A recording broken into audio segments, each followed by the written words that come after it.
Now 1.3.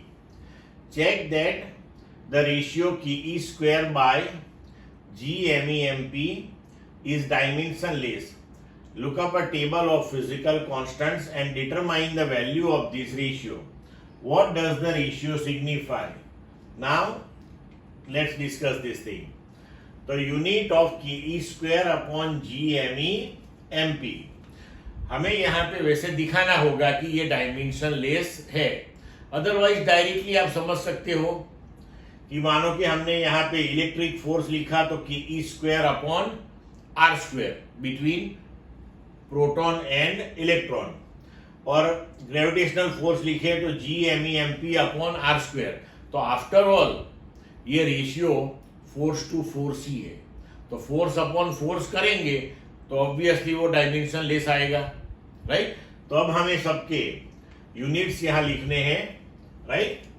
तो के का यूनिट हो जाएगा न्यूटन मीटर स्क्वायर पर कूलम स्क्वायर, ई स्क्वायर का हो गया कूलम स्क्वायर, जी का हो गया न्यूटन मीटर स्क्वायर पर kilogram square, mass of electron kilogram, mass of proton kilogram. तो ये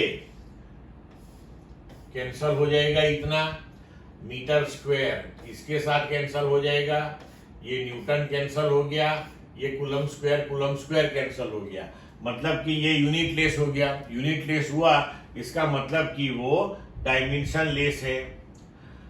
अब देखो आगे क्या पूछा है कि look up a table of physical constants and determine the value of this ratio. And what does the ratio signify?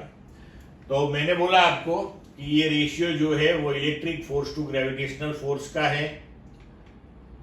अब सब वैल्यू रख देते हैं, k value, e value, G value, mass of electron, mass of proton, और अगर हम इसको solve करें तो आंसर आएगा 2.4 इंटू 10⁻39.